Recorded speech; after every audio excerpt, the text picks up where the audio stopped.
Hey guys, Brian here. Welcome back to the shop. It's monster feeding time until pimping my Kilroy shirt out here. For those of you that don't subscribe to James's channel, Jay Kilroy, you should. He's a good guy, got a lot of interesting setups and always working on some kind of project over there on his channel. So you should pay him a visit if you don't already know about it. I think probably a lot of you probably wound up on my channel from his channel. I know back when he gave me a shout out about a year or so ago, I think my subscribers doubled in about 2 days. So I really appreciate that. James, good guy. Check him out if you like that machining stuff. So anyway, on to the monster feeding. Corn crop did pretty good this year. Wasn't worth anything, but it had good yield. So, as part of this barn shop project, I decided to finally go ahead and invest in a tool that I can use. Could use this thousands of times in the past for jobs. Got a Milwaukee magnet drill. This is pretty much the top of the line dude here. 11 inches of travel, MT3 motor, 250, 500 RPM, fully variable speed.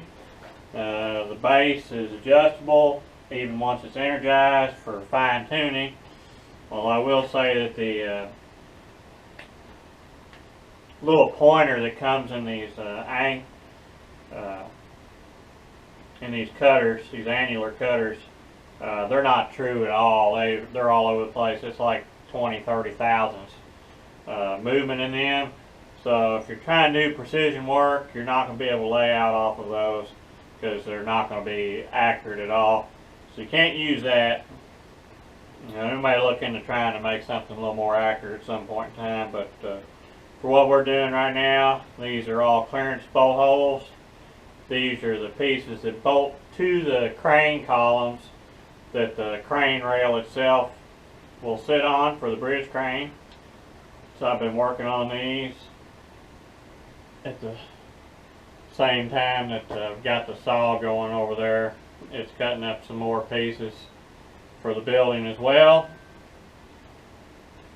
Tomorrow, plan on hauling the forklift home and having a go at trying to get some of the beams put into the building. Hopefully I can get at least the ends in, and then I can start tearing the floor out inside. It's kind of bracing the barn right now, so I'd like to have something a little more substantial holding it.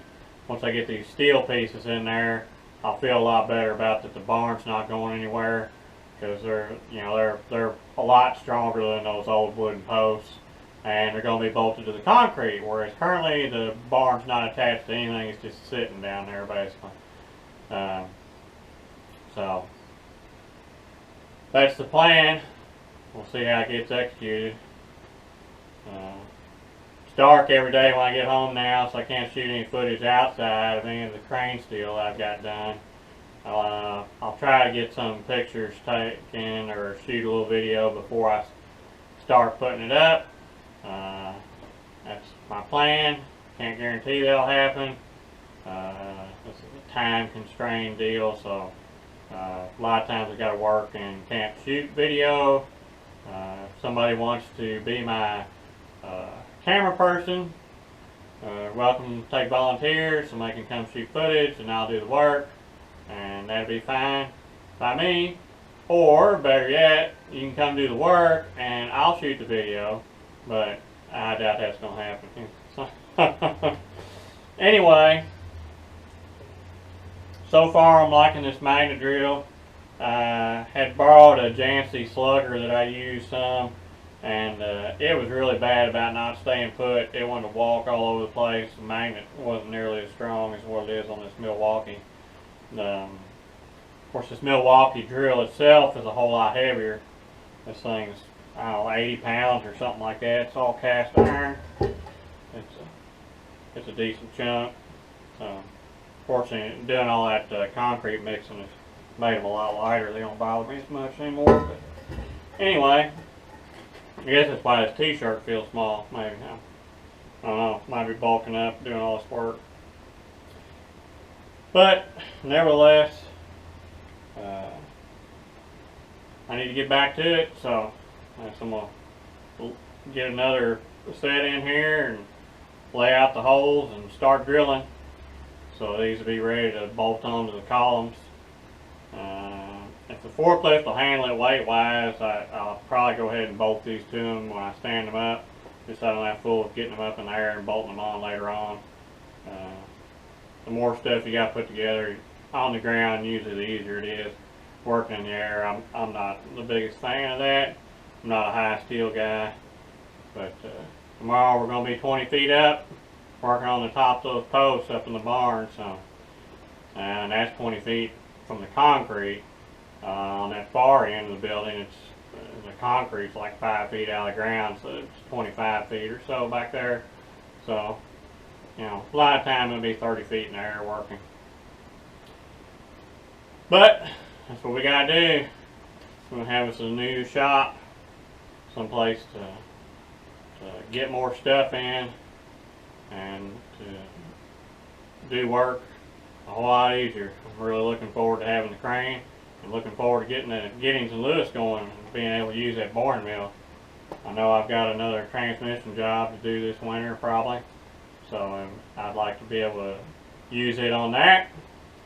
If we don't get that far, I guess we'll be back in here with cherry pickers trying not to kill ourselves and use the Cincinnati and do it the old-fashioned way. So, thanks to all my new subscribers and thanks for watching.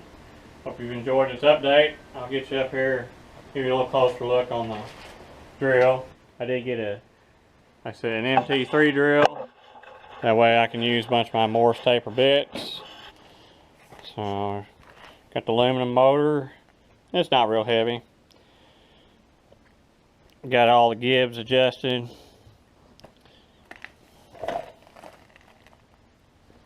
That's the variable speed for the motor. Forward and reverse. You can tap with these too, from what I understand. I don't know I'll ever be doing that, but it is possible. Like I said, so far it's working pretty good. Milwaukee's annular cutters are made in Germany. They're coolant induced arbor. The MT3 to 3/4 welding for these is also made in Germany. Drill itself's made in USA. So I'm happy that those are all pretty good components. The bit works pretty good. You can kind of see the holes there. Pretty clean drilled holes. Doesn't take a long time to do one.